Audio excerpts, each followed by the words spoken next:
One very logical reason would be, well, because if I get it right, then I really only have to learn it once.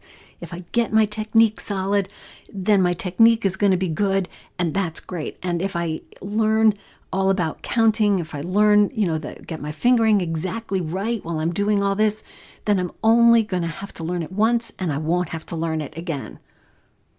Trust me, that's not how music works. Welcome to the Practicing Harp Happiness podcast. I'm Anne Sullivan, a harpist on a mission to empower every harpist to experience more harp happiness. Over my decades-long harp journey, I've had lots of successes and more than a few failures, and I know firsthand what it's like to feel that playing the harp the way you want may not be possible for you. Now I play and teach all over the world, and I know what most harpists are never taught: the secrets to gaining the skills and confidence you need to play the harp with beauty, freedom, and joy. That's what the Practicing Harp Happiness podcast is all about, showing you simple steps to help you play the music you want the way you want. If you're an experienced harpist looking for that next level, or a harp newbie anxious to avoid the pitfalls, or a harpist who just wants more fulfillment and a little encouragement, you're in the right place, my friend. So let's get started. First, I want to let you in on something special. I think the most important thing you can do for your harp playing is to develop the habits that lead to success, whatever that looks like for you. All of us want to learn how to play the harp beautifully, how to play with confidence and enjoy making music.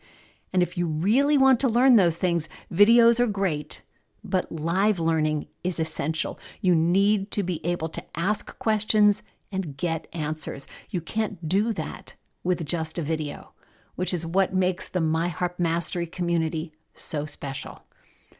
My Harp Mastery membership is for those who really want an online experience that lets them learn at their own pace and learn what they want and be able to learn live from expert coaches every single week. Plus, you get to connect with other harpists in the community who have the same desires for their playing. This is not only a powerful learning platform, but it's also the most generous community of harpists anywhere on the planet. They're harpists with a positive outlook, a growth mindset, and a spirit of support for their fellow harpists on the journey with them. We're ready for you. Join us. Just go to harpmastery.com/join-now. That's harpmastery.com/join-now. Welcome to the show. I know what I'm going to talk about with you today could be controversial. It could sound totally off target to you. Nevertheless, I hope you will hear me out. I want to share with you why and how I think most harp beginners start wrong, even if they're working with a teacher. It isn't exactly that we teachers aren't teaching the right things or that we aren't dedicated to the success of our students who are trusting us. We are. It's just that the path we walk with them feels so slow. Now, every individual comes to the harp with a unique skill set and their own level of musical experience, their own learning style, their own level of commitment. But each student comes to the harp with the same objective: to play music on the harp. That's why I started the harp, and it's almost certainly why you did too. So today, I want to talk about the things that hold beginners back, that keep them from making the progress they want, from playing the music they want in a time frame that feels right to them. Most of these things are simply misunderstandings about how music study works and what really leads to growth. Whether you're a beginner or not, some of these ideas may open your eyes to a faster way of learning, to a shorter path to the music. Specifically, we'll review the steps that most beginners take and why those steps actually lead them away from progress. Some of these ideas may seem uncomfortable, even a little crazy, but I hope you approach our discussion today with an open mind and a willingness to investigate a different way of learning. I know I'm preaching to the choir here. You wouldn't be listening to this podcast if you weren't committed to playing the harp and to investigating anything that might help you do so a little better and a little faster. But I have so much to share today. Now, you might also have noticed that I have a webinar coming up, a free seminar coming up in just a few days, Thursday, November 20th. And I'm going to be talking about these kinds of things. I'm calling it Pro Tactics for Beginners. And it's all about a faster way to learn. But there's so much to cover, and I thought I could give you a little introduction to that material right now here on the podcast so that we can cover some more when we get to the seminar. So while these two things are related, I've got way more stuff to talk with you about in the seminar than I'm able to cover here on the podcast. So both would be really a good thing for you. So the seminar is absolutely free. You can use the link in the show notes to register, or you can use the link on harpmastery.com and register there. There's going to be a lot of great information. Of course, there's going to be a replay for you. No worries there. And there will be some PDFs, some things that'll be helpful for you. So I highly encourage you to take advantage of it, especially if you're a harp beginner. If you're not a harp beginner, some of these things won't be quite as important for you, but you still might get something out of it. So see what you think of our discussion here today, and then know that on that seminar, I'm taking things quite a bit further. Just one more thing to remind you about before we get started, and that's that we still have early bird pricing for the Getaway Retreat in February open. So that early bird pricing is still in effect, and I urge you to take a look at that, take advantage of that.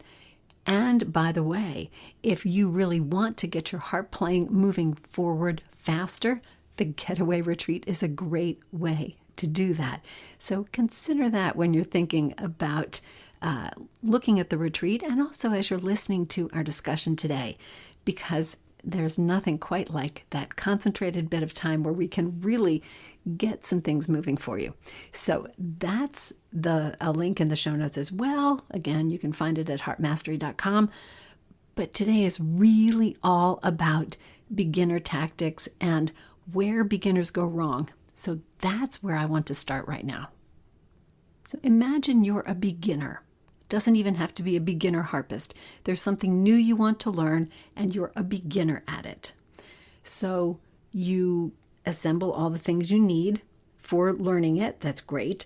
And then you figure out what you need to do first. Now, maybe you have an instructor to help you. Maybe you're going to, YouTube University and learning there. But you get everything and you figure it out, and you've learned things before. You know how to do this. You've been through school. You've got this, right? So you get your research. You're doing all that stuff. You've got your course, whatever it is. You've got a book. You've got videos, and you start learning. So far, so good.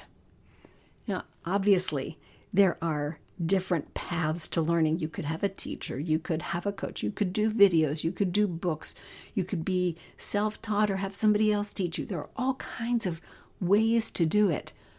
But what I find happens to particularly adult beginners is that they do all that stuff, they get everything assembled, and they figure out their learning process, what they're going to do, and then they start in, and they're determined quite properly, really, to get everything right. So they look and they figure out what the technique is, and they figure out this fingering thing, and they learn where the notes are, and they want to get the counting, and then they've got to figure out how to put hands together. If you remember from your beginning harp journey, or if that's where you are now, there's so much to playing the harp, isn't it? There's so much to do. It's not just running your finger over the strings, which is nice and it's easy and it's beautiful. But if you're actually going to play, there are a lot of things you have to do. And so the good student decides to get everything right. And that's where the progress halts. Have you been there with the harp playing or with anything else? That the more you try to get right, the slower you seem to move forward. This is a trap that happens to adult learners much more than to young kids, right? If you're a young learner, then you're just doing what your teacher is telling you, and you're figuring out that, okay, this is what I do, and then it's going to happen. Really question your progress, and you're not designing your own path. But when you're an adult, you figure the fastest way to get where you want to go is to be sure you're doing everything right, and then it's all going to work.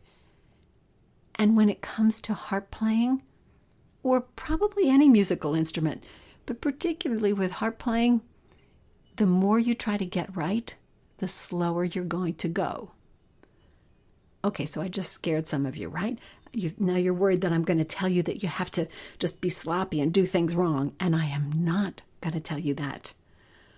I truly believe that a solid technique is the best foundation you can have, and that fingering is really important to developing the fluency that you need to play. And that, of course, we want to get the notes and the rhythms right, so those things need practicing. And granted, we need to learn how our fingers can work together and how our hands can work together.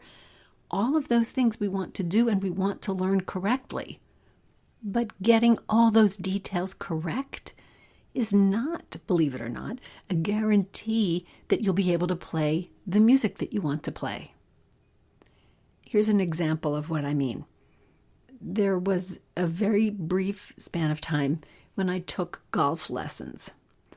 And I didn't have very many golf lessons. I was really just getting ready so that I could play in a little friendly tournament with my husband. And so I was taking some lessons. We thought it would be fun. And it didn't matter that I wasn't going to be good. It was, that kind of a thing.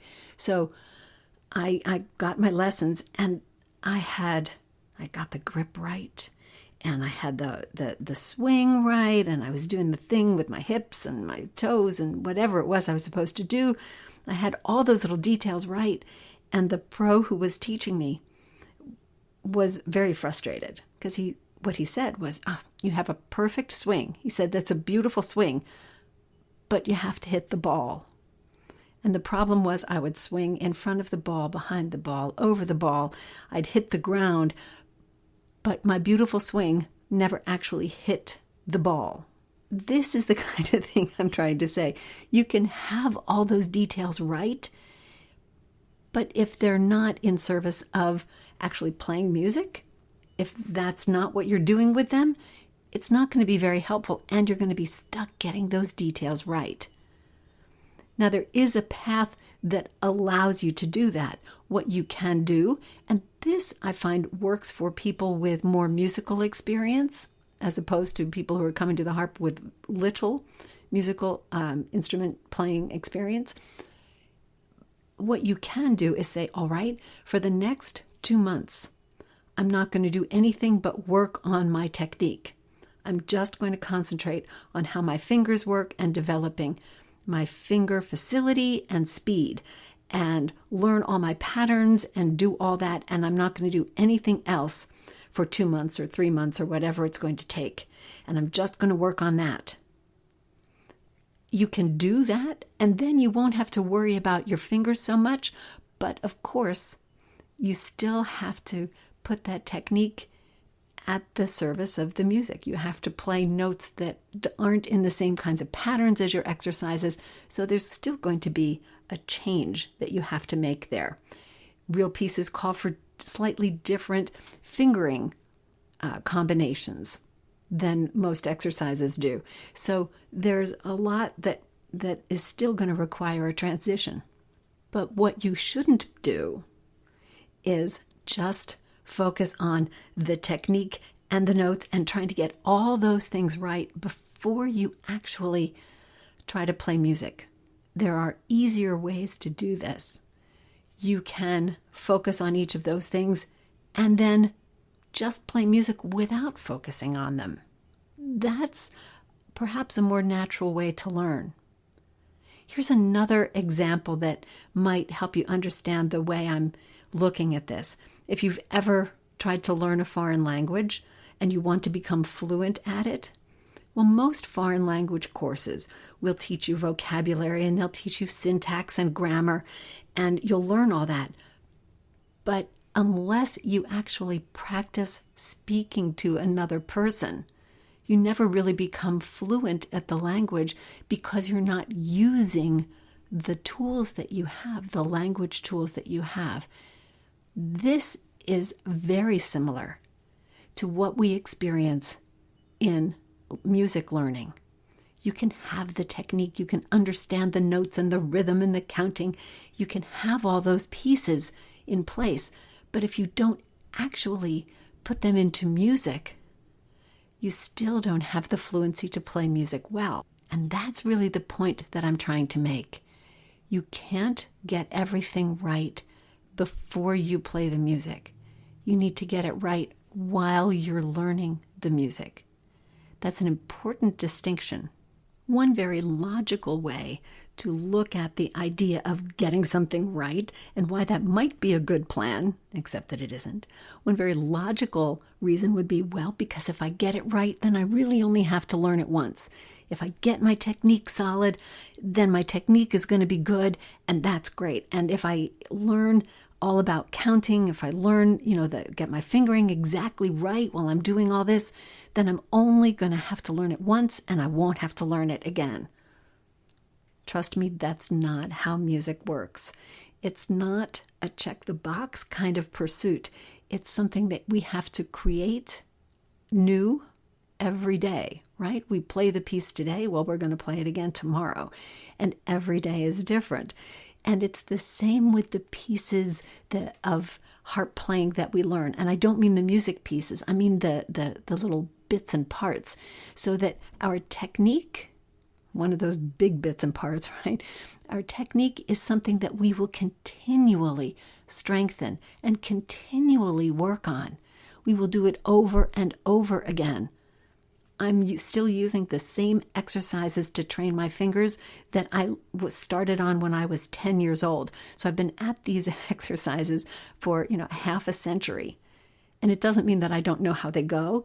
It just means that I'm working on them at a higher level, like a spiral staircase, right? Where we're still going around those circles, but the circles are going up higher and higher.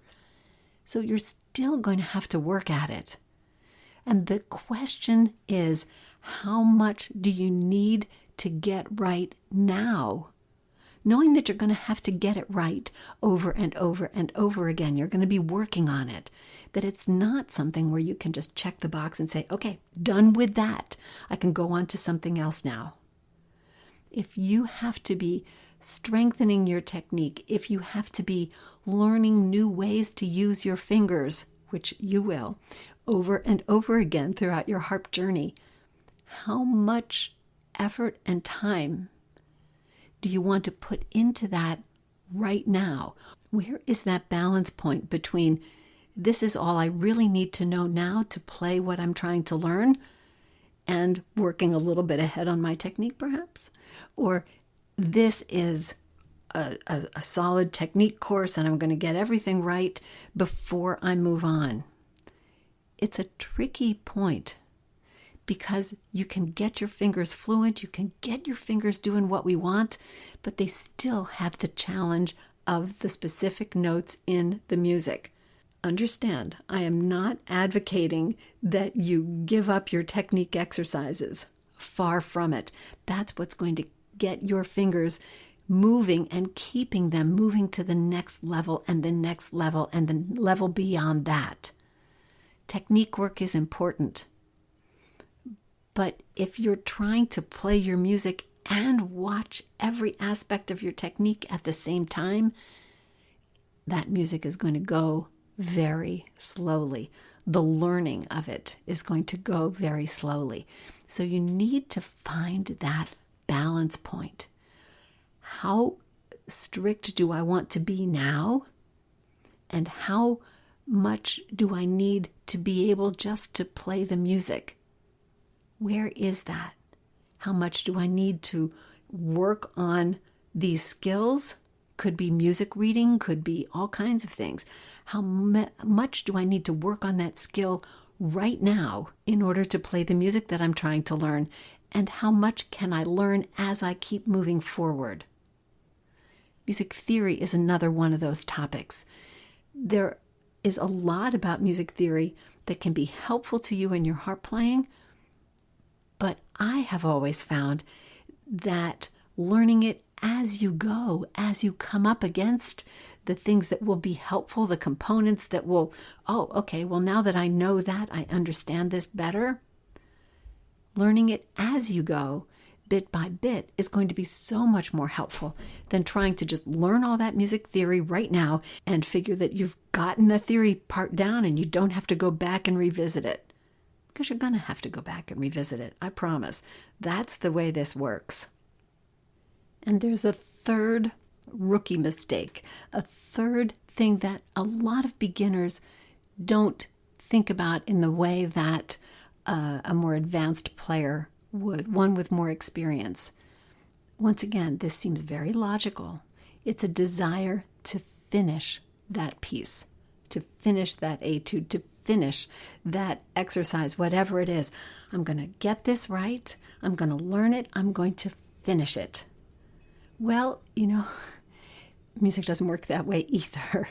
The thing is that at this point, wherever you are in your harp journey, when you have learned everything you can to help you play that piece or that etude, for instance, at a reasonable sort of a pace, something your teacher would be, pleased with, it might not be finished the way you will finish it in another couple of years, maybe even another couple of months.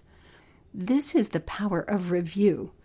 So when you get further along in your harp journey, you can come back to those pieces, and the ones that still right now the best you can play them is to sort of struggle through them, and they go at an even pace, but they don't quite sound the way you'd like them to sound.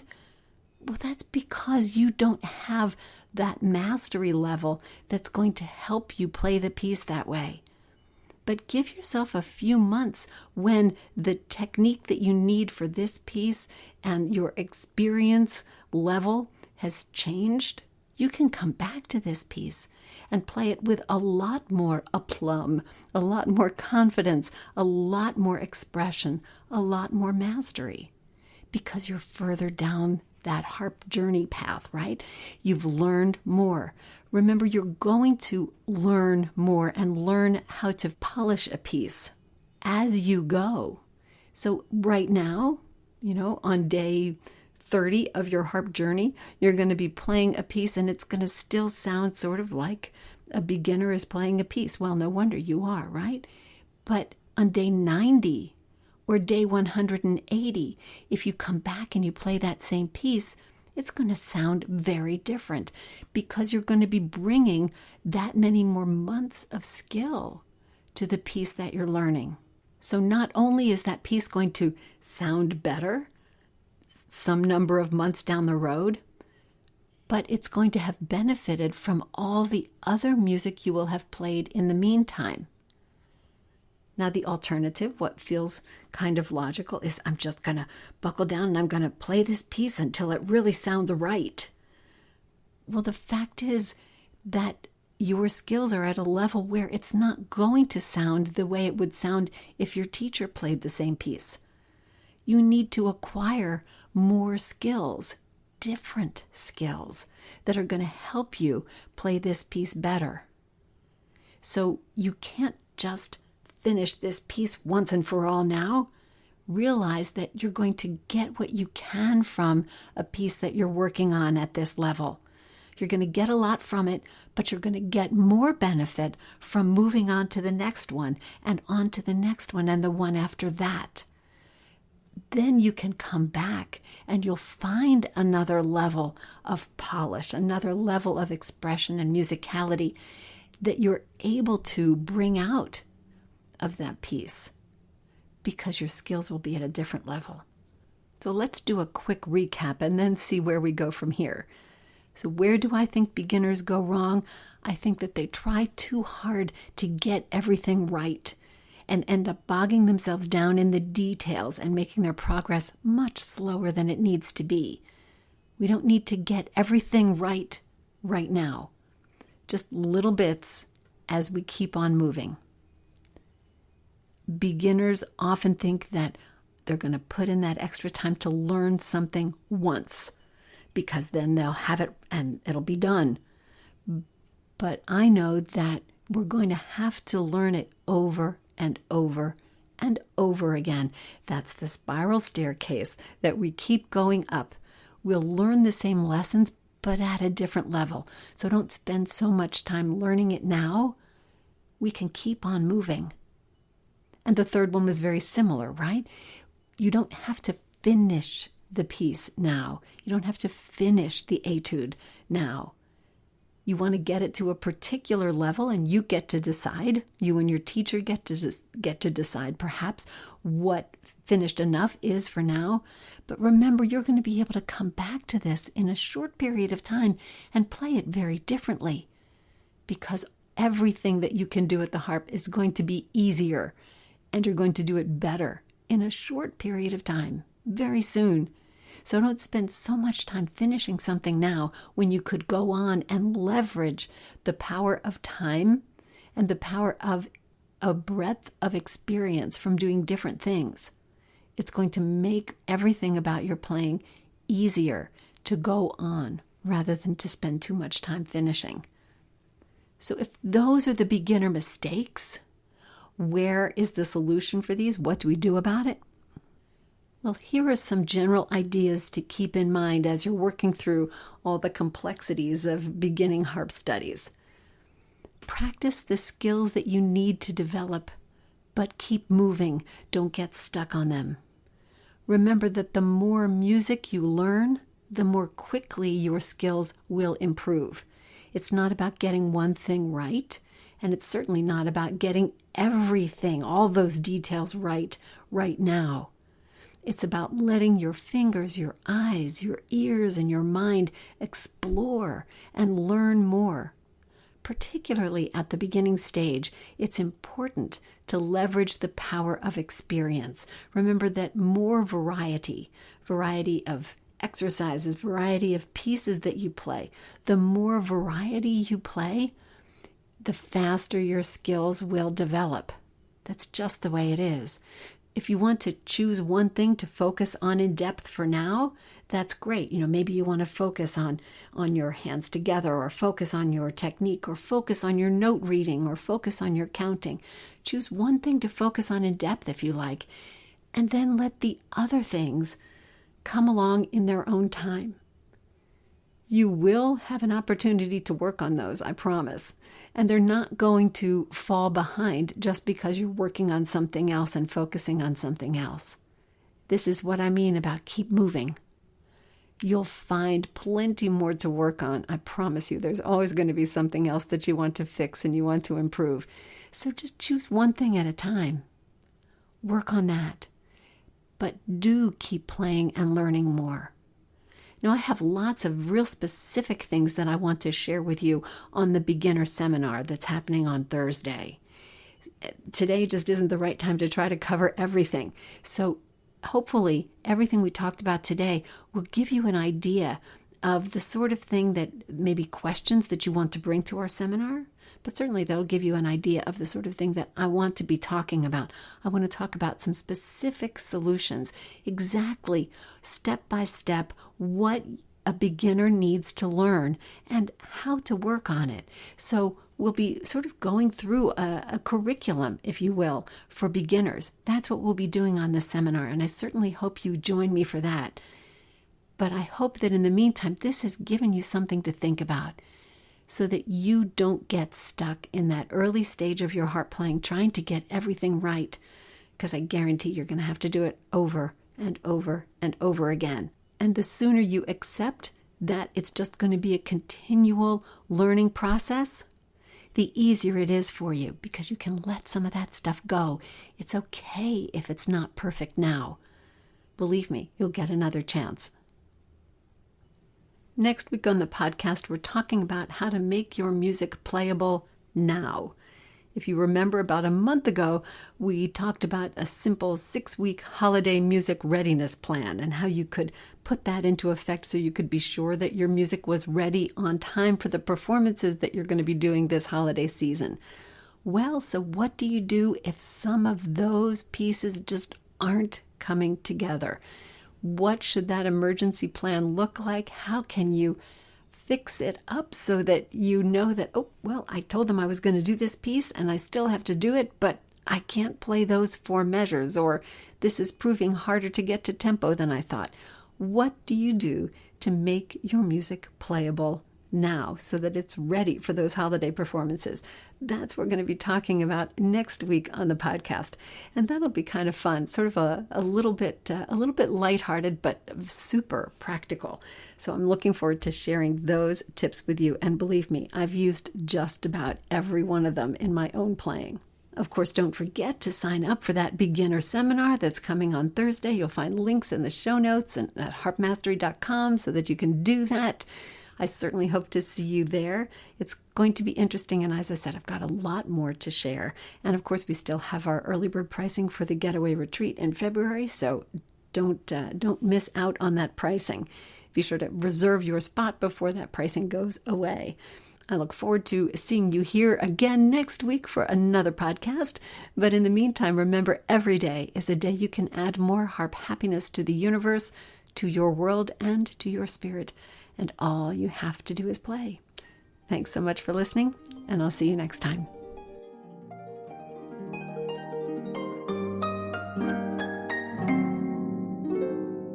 Thanks for tuning into another episode of the Practicing Harp Happiness podcast.